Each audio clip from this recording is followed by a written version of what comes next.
Kami mohon perhatian hadirin. Acara Studium Generale akan segera dimulai. Assalamualaikum warahmatullahi wabarakatuh. Selamat pagi, salam sejahtera bagi kita semua. Pada hari ini, Rabu 17 Maret 2021, kita akan mengikuti Studium Generale bersama pengajar dan peneliti komunikasi rupa khusus gambar prasejarah dan Ibu Buddha, Dr. Pindi Setiawan, MSI. Dengan topik warisan gambar cadas prasejarah dari zaman glasial sampai zaman laut. Acara hari ini akan diawali dengan menyanyikan lagu kebangsaan Indonesia Raya. Hadirin dimohon berdiri.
Hadirin disilakan duduk kembali.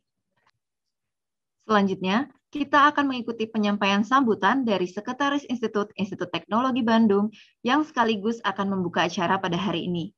Kami silakan dengan hormat Profesor Wijaya Martokusumo. Bismillahirrahmanirrahim. Assalamualaikum warahmatullahi wabarakatuh. Salam sejahtera buat kita semua. Selamat pagi menjelang siang. Selamat siang dan salam sehat selalu. Para hadirin dimanapun Anda berada, pembicara tamu kita kali ini Pak Dr. Pindi Setiawan, para kolega dosen, dan tentu saja rekan-rekan mahasiswa yang kami banggakan. Selamat datang dan selamat berjumpa kembali dalam acara Studium Generale.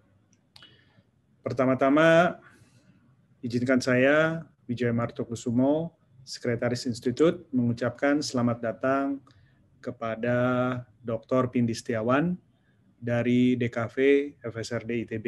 Pak Pindi, apa kabar? Alhamdulillah, Prof. Alhamdulillah sehat ya. Hatur nuhun sudah bisa hadir. Meskipun tadi ada ini ya, masalah teknis, nggak apa-apa lah. Namanya juga pandemi ya, maklum kita nih. Baik Bapak Ibu sekalian, para hadirin, mahasiswa, semua rekan-rekan yang menyaksikan acara ini baik secara Zoom maupun di YouTube.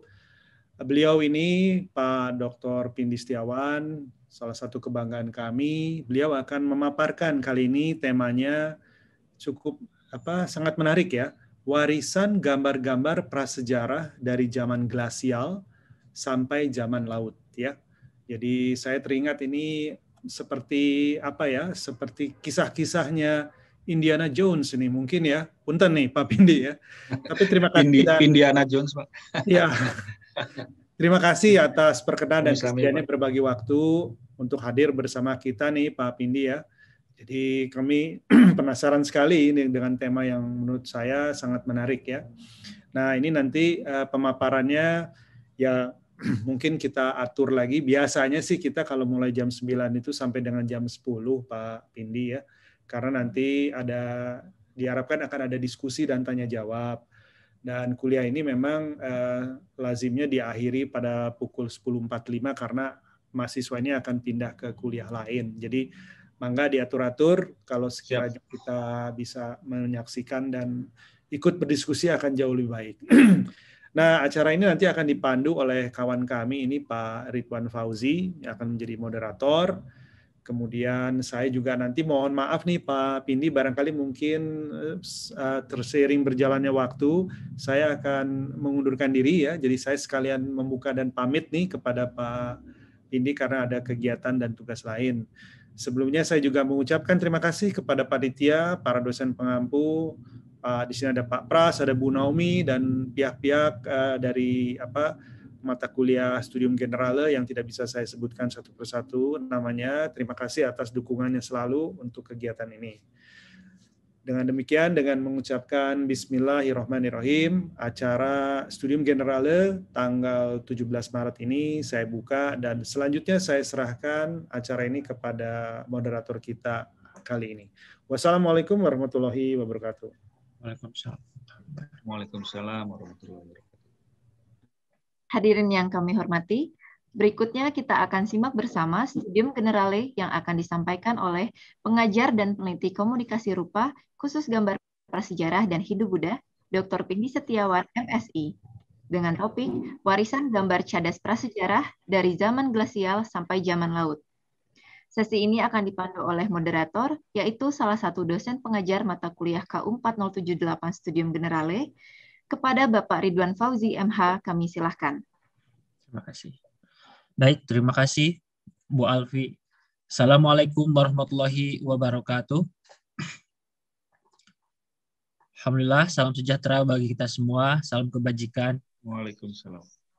Alhamdulillah, pada kesempatan ini saya dapat memoderatori Studium Generale pada pekan ini, yang mana di hadapan kita semua telah hadir sekaligus rekan saya, Bapak Dr. Pindi Setiawan, MSI. Saya akan bacakan sekilas tentang CV-nya. Beliau bernama Dr. Pindi Setiawan, MSI, jabatan khususnya lektor. Beliau lahir di Bandung 24 November tahun 1965. Beliau salah satu pengajar di KV, Fakultas Seni Rupa dan Desain ITB. Adapun riwayat pendidikan beliau menempatkan S1 di ITB, jurusan Seni Grafis, S2 di UI, jurusan Antropologi, dan S3 Sandwich Program dari ITB, dan juga dari kampus Centro Comunale Prestorici Itali, dan kampus di Perancis ya, di Toulouse. Adapun bidang ilmu beliau untuk di S3-nya ilmu seni rupa dan desain, studi prehistorici dan history the art and arkeologi. Lalu kemudian beliau salah satu dosen terbaik ya di ITB, satu dosen yang terbaik di ITB. Dilihat daripada hasil penelitian beliau dan juga riset-riset beliau yang sangat banyak sekali, juga menjadi pembicara di nasional maupun internasional. Adapun yang bisa kita nikmati mungkin ada kurang lebih karya-karya buku beliau ya, di antaranya yang paling terbaru ada buku Rampai Gambar Cadas Indonesia diterbitkan tahun 2016, ada juga buku beliau yang beliau karang yang berjudul Inventarisasi Kawasan Kars Kalimantan, ada juga Atlas Karsang Kulirang Mangkalihat. Kemudian ada juga Karsang Kulirang, ada juga yang terakhir tentang Borneo, menyingkap gua prasejarah. Dan beliau salah satu juga penginisiasi hadirnya UKM ITB yang bernama Pelita Muda, yakni UKM yang bergerak pada wadah pengabdian masyarakat bagi mahasiswa ITB di daerah 3T. Iya. Terakhir, beliau salah satu peneliti yang berprestasi di ITB dan juga pernah mendapatkan penghargaan dari Pemkab Kutai Timur. Untuk mempersingkat waktu, saya persilahkan kepada Pak Pindi untuk menyampaikan materinya, dan nanti mungkin di akhir mahasiswa dipersilahkan untuk bertanya lewat kolom chat ataupun tombol raise hand yang nanti saya akan pilih. Terima kasih Pak Pindi, mangga dipersilahkan. Siap. Assalamualaikum warahmatullahi wabarakatuh. Mudah-mudahan suara saya terdengar. Salam budaya, salam rahayu buat semuanya. Semoga selalu sehat dan bugar selalu. Hari ini saya akan cerita tentang ya berbagi pengalaman sebenarnya, berbagi pengalaman tentang penelitian saya sejak S1 sebenarnya, sejak S1 tentang gambar prasejarah Indonesia yang biasanya ada di kawasan Kars. Ini saya sekarang mengajar di komunikasi visual. Ada empat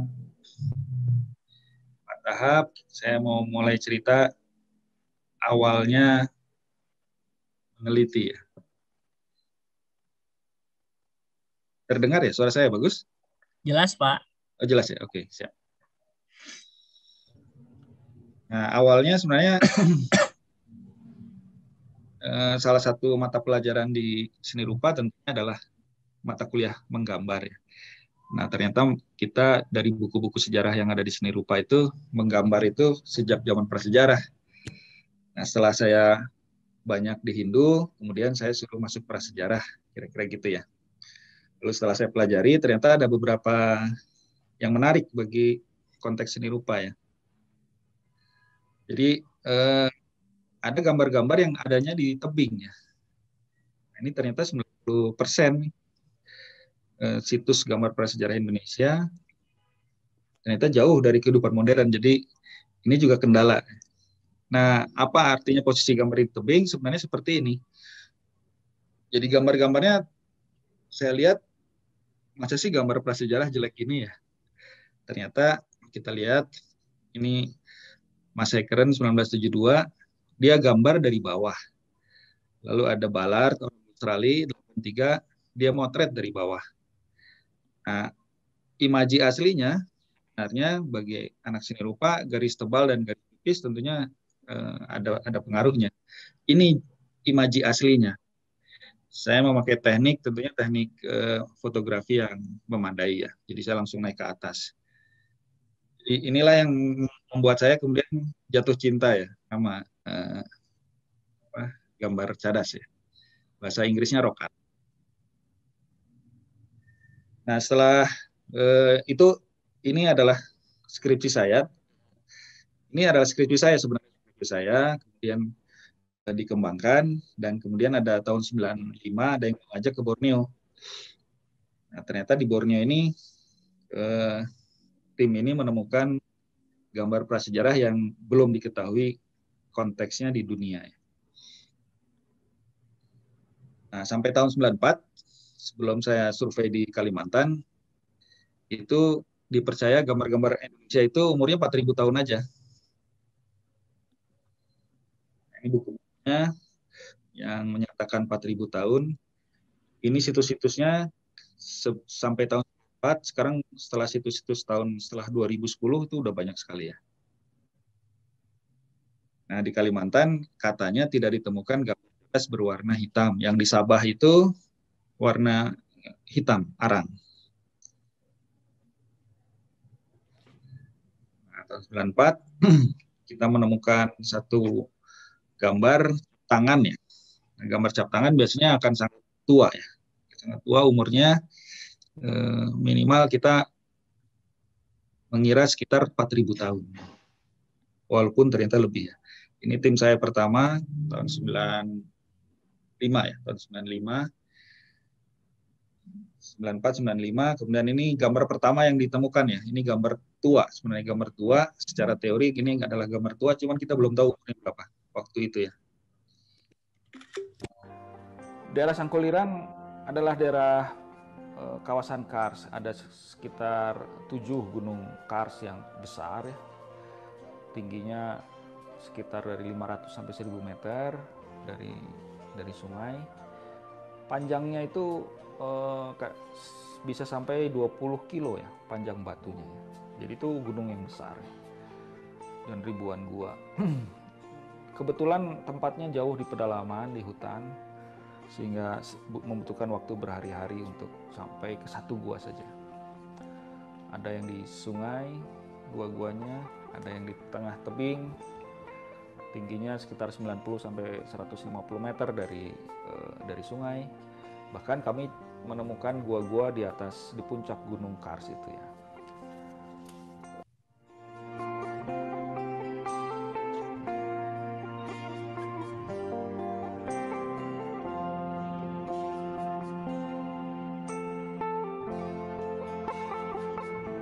Ini guanya nih. Ini orangnya nih yang main drone.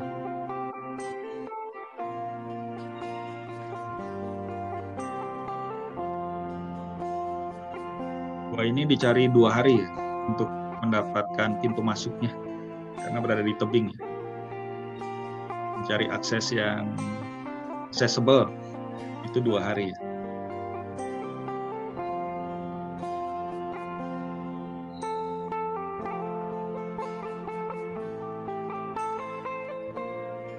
Jadi ini sudah betul-betul di puncaknya ya.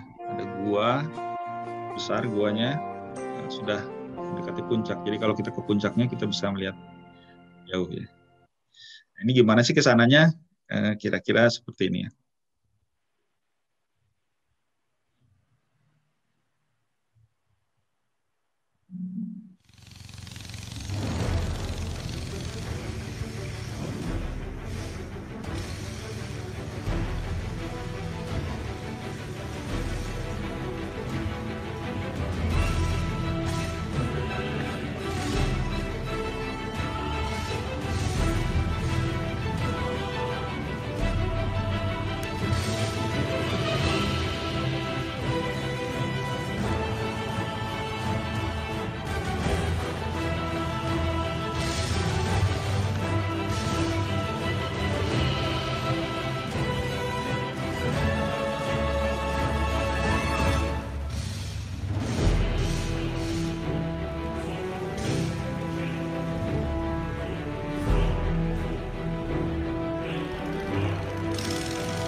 Kita sampai ke hulu betul ya, ke awalnya Sungai Bengalon, dekat KPC ini.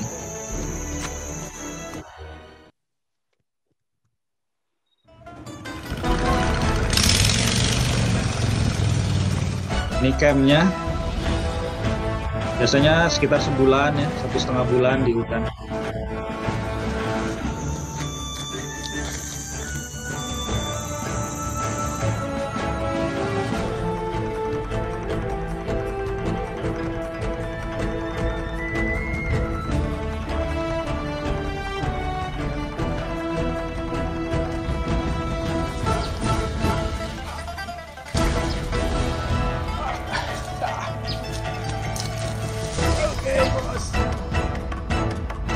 Tempat tidur saya di hutan.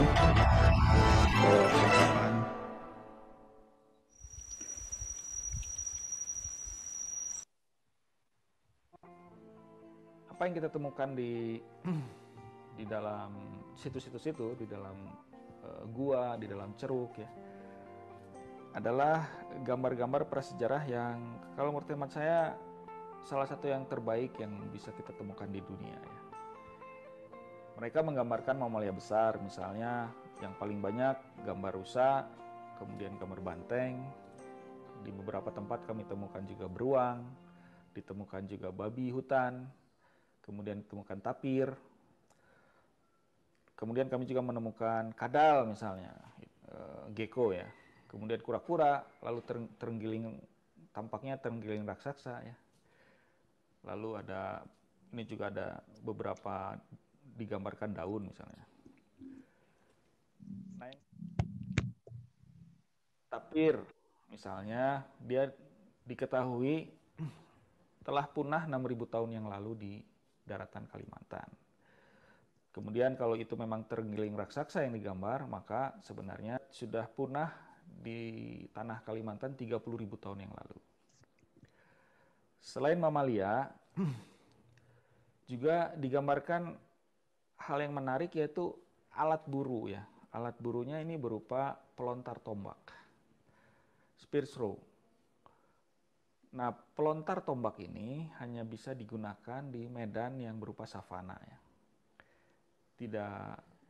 Bukan pada medan tropis yang penuh dengan semak-semak ya.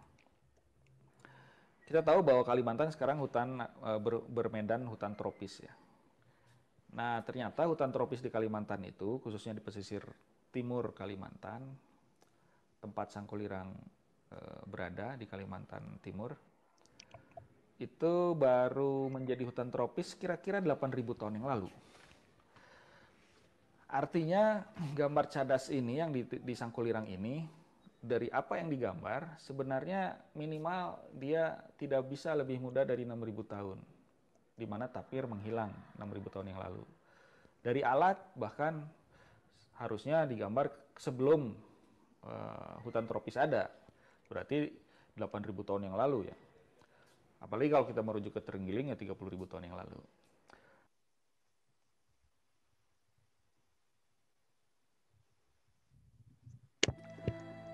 Nah, kemudian kami melakukan penelitian dating ya sama Mas Aubert ya, Mas Max dari Griffiths, Mas Adam dari Griffiths, kemudian Kang Adi dari Arkeologi Nasional. Itu kami menemukan ternyata bahwa datingnya cukup mencengangkan ya.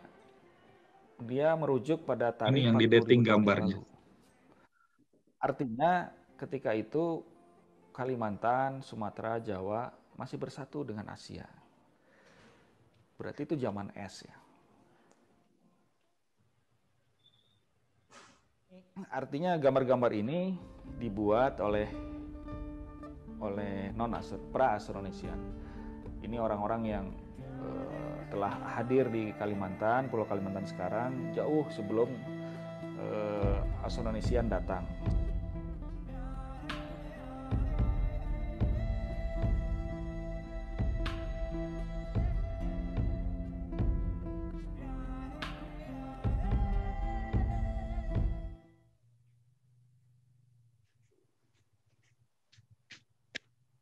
Oke, itu tentang pertemuan di Borneo. Kemudian setelah terbukti bahwa itu adalah salah satu gambar-gambar tertua di dunia, selain di Kalimantan ada di Sulawesi, maka sejarah menjadi berubah. Itu yang lagi kita kerjakan sekarang, bagaimana menulis ulang sejarah dunia dalam konteks prasejarahnya. Ini setelah 2014, 3 daerah, Sangkulirang, Maros Pangkep, dan Lenehara di Timur-Timur, itu yang dibuat pada zaman glasial ya. Pada zaman glasial kira-kira pulaunya seperti ini. Jadi bersatu ya, mesti bersatu semuanya, dan pesisir timur semuanya berupa padang savana. Sudah terbukti ya. Lalu jembatan paling dekat itu ada di pantainya Balikpapan Purba. Dia langsung ke arah Majene ya. Itu kira-kira 40 kilo ya. Itu mungkin orang-orang prasejarah menyeberangnya lewat situ ya. Ini mamalia dan gecko itu dominan ya. Paling tua itu ada di Tedong. 2021 terbukti 45.000 tahun yang lalu Tedongnya itu di Maros. Dan ini Sangkulirang. Lalu ada Tim Puseng itu 39.400. Jadi yang paling tua sekarang 45.000. Kalau dari segi teori lingkungan, ini akan mendekati ke arah pasca Toba meletus ya, kira-kira 70.000 tahun. Tapi Sampai saat ini kita paling tua 4.500, walaupun kita masih punya bahan untuk lebih tua dari ini. Cuman belum selesai ya, karena ada pandemi. Waalaikumsalam, Pak Khalid. Nah, ini manusia, gambar-gambar manusianya. Yang menarik adalah mereka sudah menceritakan adegan ya, jadi bukan sosok diam ya. Nah, ini menarik ya. Ternyata mereka pada zaman es itu mereka sudah menggambar adegan. Nah, dalam konteks seni rupa sebenarnya menggambar adegan adalah tingkatan yang sulit ya, tidak mudah buat adegan itu. Nah, ini gambar yang paling atas ini yang ada 8 orang ini banyak diminta menjadi cover buku ya tentang komunikasi dan manusia. Ini bisa jadi tarian paling tua yang digambar ya. Ada 3 zaman nih di Indonesia ya, ada glasial, lalu ketika pelan-pelan menuju laut itu namanya deglasial, warnanya beda, kalau glasial merah, deglasial ungu, kemudian masa laut sampai saat ini kebanyakan hitam arang ya. Lalu kita temukan juga pigmen hitam. Nah, kita belum tahu umurnya berapa. Gaya gambarnya kalau ingin membandingkannya, ini Sangkulirang. Kalau yang di Sulawesi gambarnya seperti ini. Jadi ada perbedaan gaya, walaupun tampaknya pemaknaannya tidak jauh berbeda ya.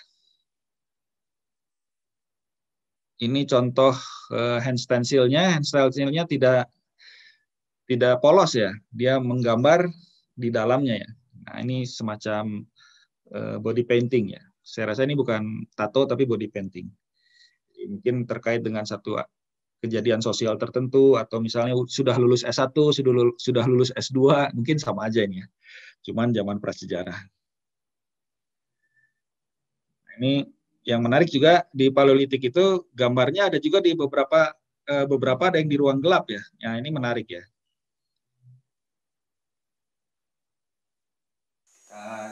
Ini ditemukan 2017 ya. Menemukan handprint. Baru aja nih. Jadi dia hitam, betul-betul black. Lalu ditemukan ada 7, 5 dewasa, 2 anak-anak ya. Nah, ini menarik, kenapa ada 2 anak-anak ada di sini di ruang yang gelap ini. Nah, ruangan gelap ini juga sangat baru pertama kali ditemukan di Sangkulirang, gua yang gelap dengan cap tangan yang positif ya, dengan handprint. Ruang gelap ini di Sangkulirang ada juga di HAM, tapi tidak segelap ini. Kalau ini tampaknya betul-betul gelap. Sekarang penelitian berikutnya kira-kira ini yang sedang dilakukan ya. Jadi pertama kita ingin membuat satu model-model 3D agar mudah mengawasinya di kota ya, mengawasi kondisi warna, kondisi gambar ya. Jadi kita buat simulasi 3D model ya, 3D model dari satu gua, lalu kita bisa analisis ya, mana yang rusak, mana yang bertahan, sinarnya masuk dari mana, air ada di mana ya. Nah, ini lagi dijalankan ya. Biayanya lumayan ya. Cukup besar ya, biayanya cukup besar nih. Baru satu gua ya, satu gua yang kecil lagi nih. Kita masih punya gua. Kalau di Sangkulirang itu ada 60 gua, kalau di Maros itu ada 200 gua. Kita akan mau kerjasama dengan Google Art and Culture ya. Cuman sekarang masih terhambat oleh COVID. Ini ruangan 3D modelnya, tapi sebenarnya kita bisa membuat simulasi sinarnya ya. Sinar aslinya seperti ini. Nah, jadi kita bisa memberi teman-teman fisika misalnya, oh ini berarti lebih lembab dan seterusnya. Nah, nanti teman-teman kimia juga bisa berkontribusi di sini dan seterusnya. Jadi ini memang kajian lanjut yang sangat multidisiplin. Kemudian yang sekarang lagi dikerjakan adalah membuat daftar warna ya. Sebenarnya di Indonesia ini punya daftar warna apa saja. Lalu Pak Ismu membantu di karakterisasi pigmen, Profesor Ismu membantu di karakterisasi pigmen. Kemudian ada murid juga dari Pak Ismo yang bekerja di konservasi sekarang. Sebenarnya guanya sangat indah ya. Jadi gua yang dipilih gambar biasanya gua-gua yang indah sekali ya. Ini salah satu contohnya. Dan gambar itu dibuat untuk dilihat tentunya. Nah ini saya membuat satu skema bagaimana melihat gambar itu agar cocok atau enak dilihatnya ya.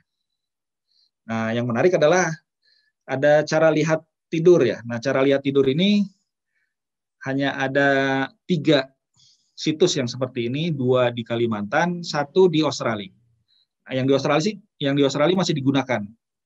Karena saya ke Australia, saya tahu oh ini yang kayak gini tuh gayanya tidur ya. Nah ternyata ada di Kalimantan 2 situs yang kita harus tidur dalam melihat imajinya. Lalu ini karakter pigmen, warna-warna pigmen yang lagi kita susun. Kemudian karakterisasi warna ya yang sudah dilakukan oleh teman-teman FMIPA. Kita namakan tim gambar cerdas ITB. Kalau yang analisis warna ini dengan Griffiths ya, Griffiths. Nah ini juga ada masalah konservasi ya. Ini salah satu laporan konservasi yang kemudian dibuat secara populer lah ya.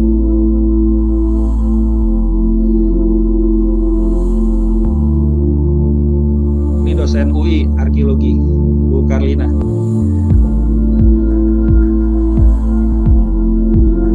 Ini dari desa terakhir kira-kira 3 hari ke gua ini ya.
FPKKT ya, Forum Peduli Kars Kutai Timur. Itu cerita tentang zaman glasial seperti itu. Nah sekarang kita bandingkan dengan zaman maritim journey ya, sangat berbeda ya suasananya. Nah, ini kira-kira 21.000 tahun yang lalu es di kutub itu mencair, menyebabkan air laut naik 150 meter ya. Sehingga kita menjadi negeri laut bertabur pulau ya. Pulau-pulau ya. Jadi benua besarnya, benua Sundanya hilang dia. Nah, sejak 1994 itu kita terus menemukan situs-situs baru ya. Sekarang Sumatera udah punya, tinggal Jawa aja yang belum ditemukan ya. Mudah-mudahan di masa depan kita nemuin 1-2 lah di situs di Jawa agar bisa menerangkan ya. Kalau sekarang nggak bisa diterangkan, kenapa Jawa nggak punya ya? Yang lain semua pulau punya di Indonesia. Nah, dari laut maka yang menarik adalah panoramik itu menjadi bagian dari yang didesain oleh pembuatnya ya. Jadi storytelling gambarnya itu salah satunya menggabungkan panoramik. Ini menarik sekali. Kadang-kadang mereka membuat stalaktit itu bagian dari frame-nya dia ya. Sangat menarik ya. Lalu dia tampaknya matahari menjadi tuturan yang penting karena sangat banyak gambar matahari dan sangat beraneka ragam dan sangat indah ya. Dan lucunya rata-rata walaupun saya tentunya bukan sentimeter tapi rata-rata 10 cm ukurannya. Ini menarik sekali ya. Kok mereka punya standar ya? Seperti yang punya standar ya. Hampir 10 cm semuanya. Lingkarannya, diameternya itu. Gambar matahari seperti ini. Nah, tradisi gambar cadas Austronesian di Indonesia ada dua, yaitu Austronesian Painting Tradition sama Austronesian Engraving Tradition. Dipercaya ini mewakili aliran masing-masing manusia yang mengalir dari Taiwan, Indonesia, kemudian ke timur. Jadi ada aliran manusia yang menggambar, membuat lukisan di Austronesian Painting Tradition sama Austronesian Engraving Tradition. Dipercaya ini mewakili aliran masing-masing manusia yang mengalir dari Taiwan, Indonesia, kemudian ke timur. Jadi ada aliran manusia yang menggambar, membuat lukisan, ada yang aliran manusia yang dia senangnya membuat engraving. Nah, engraving di Indonesia tidak begitu banyak. Seperti yang sudah sangat terkenal engraving batu tulis di Bogor, tapi juga ada di Sumbawa, Batu Sering, kemudian ada juga di Alor, lalu ada di Timor, lalu ada beberapa di Papua. Yang mungkin yang paling tua ada di Sangkulirang di daerah Merabu, namanya Gua Bloyot. Dia ada satu engraving berupa seperti ular ya. Nah, yang menarik di masa laut ya, mereka sangat senang menggunakan tebing ya. Ada teori bahwa ini semacam mercusuar ya, sehingga mereka tahu menjadi navigasi gambar-gambarnya dan seterusnya. Tapi kalau menurut saya tidak hanya itu pasti ya. Ya mungkin navigasi dipakai juga karena kita lihat ini saya gambarnya jauh di atas ya, jauh di atas. Apakah ini tanda bahwa daerah sini aman? Nah, sebagai navigasi nah, itu kita belum sampai ke sana ya. Ini di Papua ya. Nah, ini untuk membayangkan besarnya tebing, sebenarnya kalau hujan kita bisa berteduh di bawah ini selama tidak pasang laut ya. Jadi ini kalau melihat besarnya cerukan berarti ombak, pada musim ombak besar sekali ini ombaknya ya. Jadi ada pulau tebing juga yang digambari, terus selain tebing laut ya. Nah, ini misalnya salah satunya dekat Mai-Mai di Kaimana, ini semua penuh dengan gambar sebenarnya. Penuh dengan gambar, sangat menarik ya.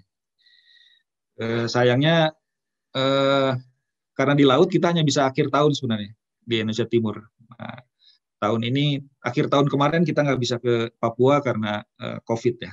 Mungkin tahun 2021 akhir tahun ini bisa ke Papua ya. Nah, ini bagaimana cara ke sana? Nah, ini.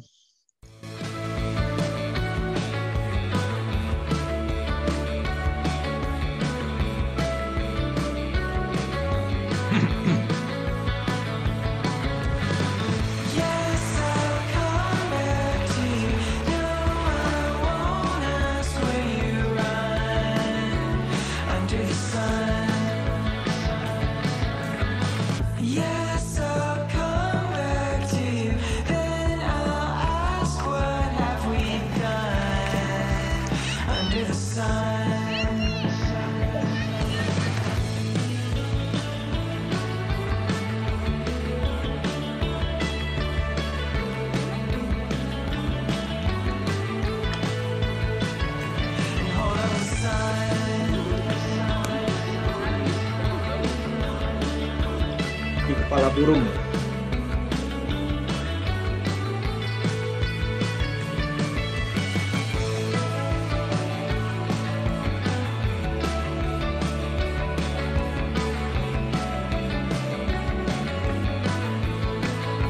Untuk ke situsnya setelah melalui beberapa desa di pulau-pulau kecil, kita masuk ke pulau Rumberpon yang mempunyai situs ya. Ini lautnya lagi tenang.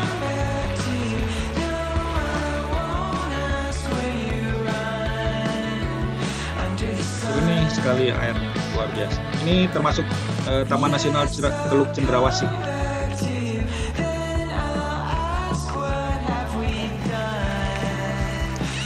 Setelah bawa minum dan lain-lain, baru kita ke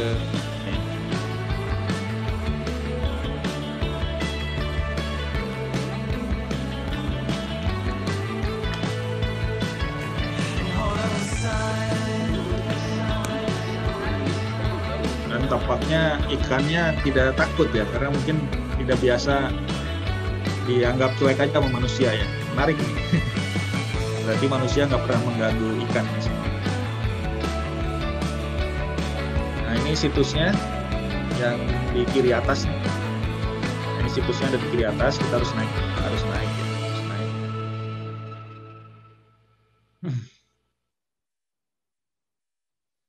Ini udah naik sih.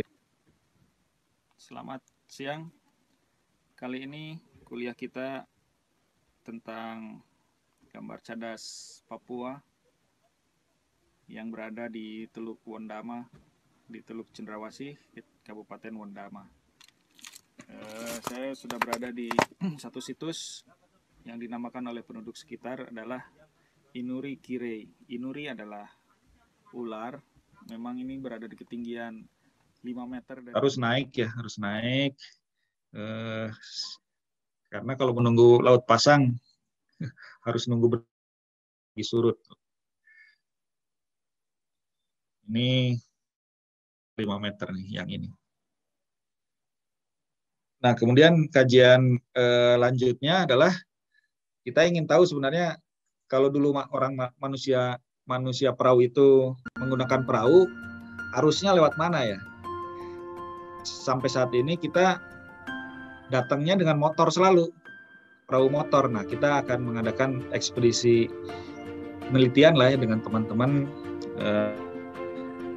Baru preliminary research ya, waktu itu sudah dapat dana dari National Geographic, tapi kita akan meneruskan ini karena saya yakin mereka dulu mendayung ya, namanya tidak asal tuh mendayungnya, mereka tahu arah arus dan lain-lainnya. Jadi kayak di Misol nih, kita memakai contohnya Misol karena Misol mudah ya, tidak berat lepas.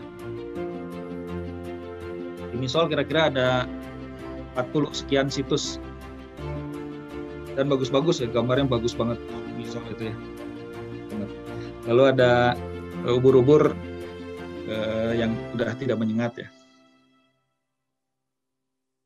Nah ini juga ada kajian geologi, karena ada pengangkatan tektonik segala macam harus diukur ya, sehingga apakah ada ya situs-situs di Indonesia Timur glasial. Kalau ada, wah keren banget. Itu juga menghebohkan dunia lagi. Juga cara representasi ya, jadi sorry salah ketik. Kita lihat matahari itu ya, itu sebenarnya bongkahan batu di dindingnya ya. Kita lihat juga ini, kalau kita lihat dari depan seperti datar, tapi kalau kita lihat dari samping berlekuk ya. Juga ini ada cacat batu bolong ya, dijadikan badan oleh penggambarnya. Ini di Misol yang ini. Kalau ini di K yang matahari. Nah ini kita lihat jadi badan ya, jadi badan semacam kura-kura. Ini hollow ya, bolong ya. Jadi kita menggunakan cacat batu sebagai bagian dari subimaji mereka dalam membentuk imaji-imaji kan ya. Jadi mereka kalau menurut saya tidak sembarang berarti menggambarnya.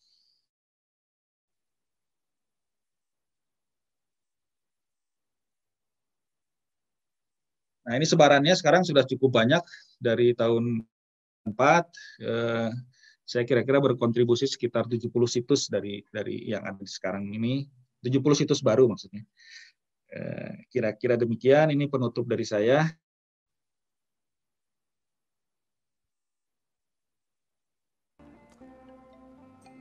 Singkapan-singkapan di Gambar Cerdas Kalimantan ini mulai dari temuan Discovery 1994 sampai penyingkapan dating 40.000 tahun ini pada gambar figuratif tertua, menjadi gambar figuratif tertua, itu penting ya, karena kita berarti akan mengubah sejarah dunia, tidak hanya sejarah Indonesia, tapi sejarah dunia, sejarah peradaban manusia, sejarah kreativitas manusia dalam konteks dunia. Ini juga penting bahwa ternyata Indonesia berperan ya dalam membentuk dunia masa kini. Ini penting bagi kebanggaan bangsa, penting bagi jati diri kita, bagaimana ternyata alam Indonesia ini mampu menghasilkan manusia-manusia yang unggul. Nah, tentunya contoh dari sejarah ini bisa kita angkat menjadi dasar-dasar bagaimana bangsa ini bisa bangga dengan tinggalan-tinggalan budayanya. Terakhir, tentunya hal yang paling menantang di sini adalah kita tahu bahwa pergi ke satu gua di Sangkulirang itu tidak mudah ya. Jauh di pedalaman hutan, harus melalui sungai, seringkali harus mendaki gunung, mendaki kawasan kars yang curam dan kadang-kadang berada di tebingnya tingginya 100 meter. Kemudian ada di puncak gunung Kars ya. Tantangannya justru ada di situ ya. Tantangannya bagaimana kita bisa konservasi dengan baik ya. Artinya lebih mahal lah konservasi di Sangkulirang karena perjalanannya saja sudah sangat mahal ya. Walaupun ada untungnya bahwa tentunya orang tidak akan semasif misalnya di Maros ya datangnya ya, karena perjalanannya ke sana memang selain mahal juga susah ya. Tapi kita syukuri saja bahwa kita udah mempunyai salah satu gambar tertua di dunia, gambar figuratif tertua di dunia. Mari kita lestarikan, mari kita banggakan, dan mari kita sharing ke seluruh dunia bahwa Indonesia mempunyai gambar tertua di dunia. Kira-kira begitu. Route it, love it, share it, save it. Hatur nuhun, mudah-mudahan ada gunanya. Assalamualaikum warahmatullahi wabarakatuh.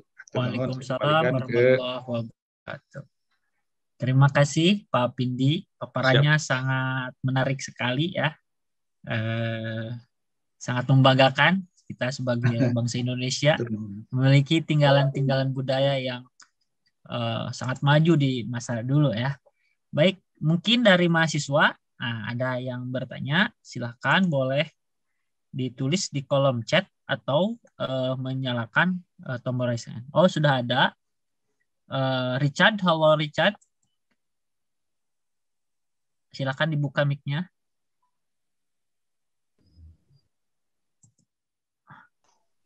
Ya, permisi Pak.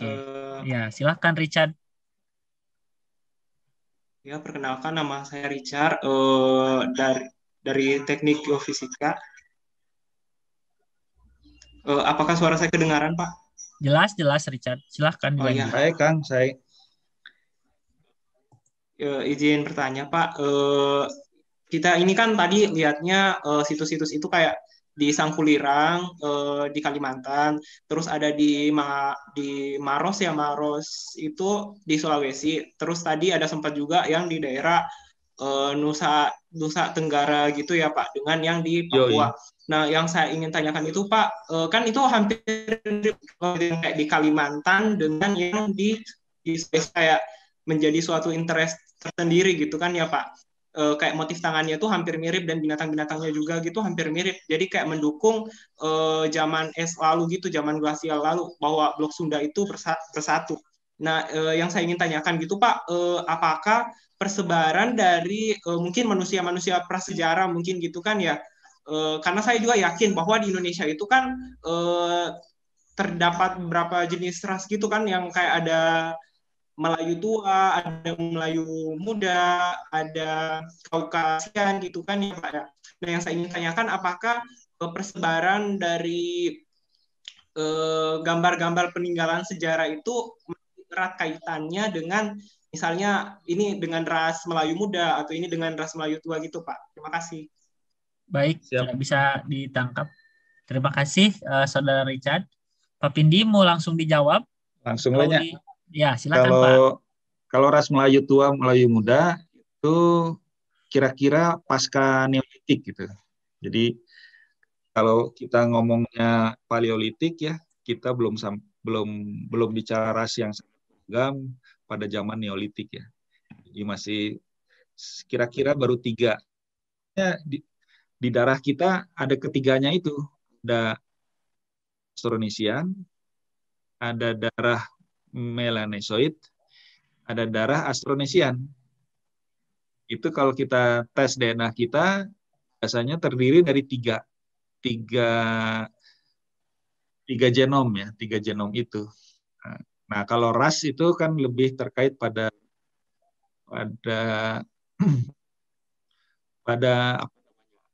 tipologi ya, terus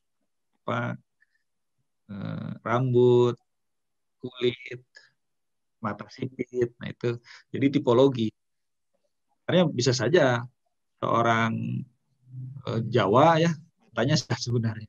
Jadi sebenarnya kita udah lama tidak memakai kata ras, tapi kita sekarang memakai genom DNA karena itu lebih tepat, Nah misalnya dalam konteks DNA itu alirannya kemana. Jadi misalnya Kang Richard bisa tes aja bapaknya Kang Richard itu dari mana gitu. Nah itu makanya jangan dia sama suku yang lain, jangan dari sana Kang Richard itu. Jadi DNA-nya kira-kira ada 3 ya, Austronesian, Austroasian, dan Melanesoid. Campuran itu kemudian bisa menjadi ras-ras ya. Kira-kira gitu kalau untuk yang ras ya. Kalau untuk yang apakah mereka menggambarkan apa yang mereka lihat? Ya. Jadi apa yang mereka lihat sebenarnya mereka mengawetkan keadaan lingkungan ketika itu. Oleh karena itu saya sangat tertarik ketika ada mereka menggambar binatang yang punah ya. Berarti ini gambarnya mereka harus lihat dulu ya. Karena dia menggambar apa yang mereka lihat, bukan mereka bayangkan, bukan imajinasi yang berhayal. Artinya ada binatangnya dulu, kalau binatang yang tahun, jangan-jangan ini umurnya jauh lebih tua dari itu. Nah, teorinya dulu yang dinyatakan Belanda itu 4.000 tahun aja, nggak bisa lebih. Ternyata 40.000 ya, 10 kali lipat dari ramalan Belanda. Itu kan. Oke. Baik, terima kasih Pak Pindi. Terima kasih Saudara Richard Tanu Haryanto. Penanya kedua, silahkan Kristi Hagi, bisa dibuka mic-nya. Setelah itu menyusul Rizky Agung ya. Apakah suara saya bisa terdengar? Ya, terdengar. Silahkan Kristi. Iya, perkenalkan nama saya Kristi Gultom 1451905 dari kelas 06. Izin bertanya Pak, tadi kalau nggak salah di video ada ya yang buat lukisan di dinding tebing yang tinggi di Papua ya. Pada zaman itu gimana sih orang-orang bisa melukis dengan perlengkapan yang pada zaman itu, tapi bisa melukis di dinding-dinding tebing lautan yang sangat tinggi itu, Pak. Saya hanya sedikit penasaran bagaimana itu bisa dilakukan pada orang-orang zaman prasejarah waktu itu. Baik, ya. Terima kasih. Jadi kalau lihat dari teknologinya dia Neolitik ya. Neolitik itu dia sudah mulai bertani. Nah, orang-orang bertani, berkebun, memancing itu alatnya sudah sangat khusus. Artinya mereka sangat mudah dalam membuat panggung. Jadi mereka akan membuat panggung, tangga ya dari kayu, dari bambu ya. Dan hukumnya dalam gambar adalah setiap gambar harus bisa digapai oleh pelukisnya minimal. Kan gitu ya. Kan harus digambar ya. Nah, lalu kenapa banyak lukisan-lukisan yang jauh di atas tebing gitu ya? Mereka bisa dari atas, bisa dari bawah. Kalau yang jauh dari atas tebing, tampaknya mereka turun dari atas ya dengan bambu-bambunya. Lalu apa maksudnya ya gambar-gambar yang sangat jauh di atas tebing? Secara teori agar orang yang melihatnya menganggap bahwa itu bukan dibuat oleh manusia. Jadi ada apa maksud-maksud itu dari perancangnya ya. Kira-kira gitu sih. Tapi lihat dari masanya Neolitik itu sudah sangat modern lah tanda kutip ya. Nah, yang menarik adalah ketika di zaman Paleolitik glasial itu mereka juga menggambar di daerah-daerah sulit. Nah, setelah kita lihat alat bakunya, mereka sudah mempunyai spesifikasi alat. Berarti mereka kayu yang keras, kayu yang empuk, bisa menguliti kulit ya dari alat batu yang dia atasnya sudah flex istilahnya. Nah, serpih bilah gitu, udah serpih dibilah lagi. Jadi kita atau artinya kita jangan underestimate sama nenek moyang kita bahwa mereka saya sudah sangat teratur juga hidupnya. Mereka sudah yang mereka inginkan. Kira-kira gitu, Baik. Om Gultom. Baik, terima kasih Pak Pindi Hagi Gultom. Sekarang masih ada waktu sedikit lagi. Mungkin Rizky Agung, silakan bisa dibuka mic dan kameranya. Silakan. Halo Pak. Mohon maaf kamera saya rusak Pak. Jadi saya Oke. Silakan langsung aja Rizky. Perkenalkan saya Rizky Agung dari Teknik Dirgantara 2017. Mungkin pertanyaan saya sederhana Pak.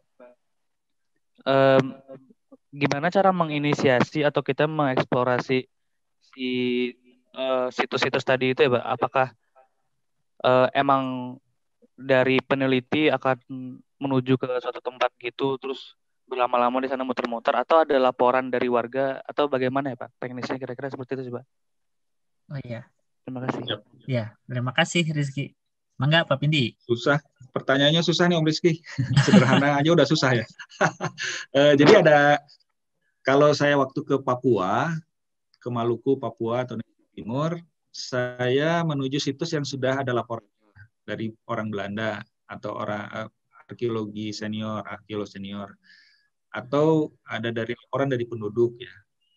Nah, kalau yang di Kalimantan, justru penduduk nggak tahu bahwa itu gitu. Mereka anggap tadinya itu adalah alam karena warna merah gambar dengan warna merah lumut itu sangat mirip sehingga kalau matanya nggak terbiasa kita akan menganggap itu alam saja. Oleh karena itu ada 3 memang, 1 laporan dari peneliti terdahulu, 2 laporan dari penduduk. Maros itu banyak sekali laporan dari penduduk. Ketiga yang jarang sebenarnya pengalaman peneliti dunia yang jarang adalah menemukan. Nah kalau menemukan itu kadang-kadang orang daerah nggak tahu ya atau nggak mau masuk gua itu. Jadi pernah di Kalimantan saya punya pengalaman, ini saya punya indikasi indikasi gua seperti ini kayaknya bagus buat digambar gitu ya. Nah ketika saya mau masuk ke dalam gua, penduduk semua berhenti. Penduduk lokal itu porter berhenti di pintu, di muara guanya, di mulut guanya. Nggak mau masuk, Pak. Ini gua sakral, Pak. Kami tidak berani masuk. Gitu. Nah, akhirnya saya masuk sendiri, bismillah aja. Masuk sendiri, ternyata memang ada gambar dan adegan perburuan yang sangat bagus sekali. Ya. Jadi menarik sih pengalaman, tapi bagus Kak Rizky tadi pertanyaannya itu pertanyaan yang sangat amat mendasar bagaimana kita ke lapangannya. Oke, terima kasih pertanyaannya. Pak Pindi dan Rizky Agung.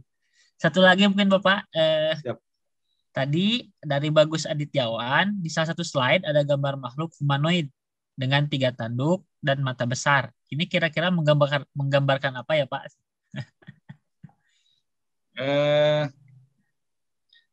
Manusia itu senang menggambar. Manusia itu menggambar 3 hal. Ya. Ada imaji yang menggambar apa yang dia lihat, menggambar dan menggambar apa yang dia pikirkan. Nah, di gambar prasejarah biasanya menyangkut 2 hal aja, menggambar apa yang dia lihat dan menggambar apa yang dia pikirkan. Nah, bentuk-bentuk yang aneh yang seperti tadi matanya besar segala macam di Papua biasanya itu dia menggambarkan apa yang dia pikirkan, apa yang dia rasakan menjadi nyaman kalau menggambar itu. Sama seperti misalnya sebenarnya motivasi kita misalnya menempel stiker ayat kursi ya, sehingga tiba-tiba kita merasa nyaman ya. Nah, tentunya makhluk gaib itu bentuknya tidak boleh sama dengan manusia atau yang dilihat di dunia ya. Oleh karena itu mereka mengarang tanda kutip ya makhluk-makhluk halus ya, kira-kira seperti itu. Tapi ini sejak zaman manusia bisa menggambar sudah membuat seperti itu ya, membuat makhluk-makhluk ajaib untuk melindungi psikologinya dalam keseharian. Tentunya makhluknya harus makhluk aneh ya. Seperti halnya kita tidak bisa membayangkan apa artinya ahad kan gitu ya. Jadi manusia dari dulu sama ya kan, sama aja kayak keturunan Adam juga kan. Soalnya ada yang belum bukan keturunan Adam. Kira-kira gitu ya jawabannya. Ya. Jadi dia menggambarkan apa yang dia pikirkan, dan kalau dia makhluk gaib tentunya tidak boleh tanda kutip sama dengan apa yang dia lihat di dunia sehari-hari. Baik. Terima kasih Pak Pindi. Dengan demikian saya pikir cukup untuk para penanya ya berkaitan dengan waktu. Terima kasih kepada Pak Dr. Pindi Setiawan telah memberikan wawasan pada kita semua khususnya tentang dunia persejarah dari karya-karya yang beliau torehkan, dan menurut saya sangat luar biasa membuka cakrawala kita tentang dunia prasejarah ya. Di mana kita hari ini bangga sebagai bagian daripada bangsa Indonesia yang ternyata memiliki warisan sejarah yang sangat fenomenal gitu ya. Salah satu lukisan tertua yang Pak Pindi temukan itu mudah-mudahan apa yang sedang digarap hari ini oleh Pak Pindi, diantaranya tentang rekonstruksi ulang prasejarah, dapat segera diselesaikan. Kita menunggu ya. Kita menunggu penelitian baru dari beliau sehingga menambah wawasan kita untuk memahami benar tentang bagaimana bangsa ini. Karena kata Bung Karno, bangsa yang besar adalah bangsa yang tidak melupakan sejarah. Demikian yang bisa saya sampaikan. Terima kasih sekali lagi pada Pak Pindi dan semuanya pada hadirin mahasiswa-mahasiswa yang tergabung di kelas Studium Generale ini. Demikian akhirul kalam, mohon maaf. Alafuminkum. Assalamualaikum warahmatullahi wabarakatuh. Waalaikumsalam warahmatullahi wabarakatuh. Terima kasih Pak Pindi. Saya kembalikan kepada Bu Alfi. Baiklah hadirin, dengan demikian Studium Generale pada hari ini telah selesai. Terima kasih atas perhatian hadirin dalam mengikuti acara ini. Selamat siang, wassalamualaikum warahmatullahi wabarakatuh.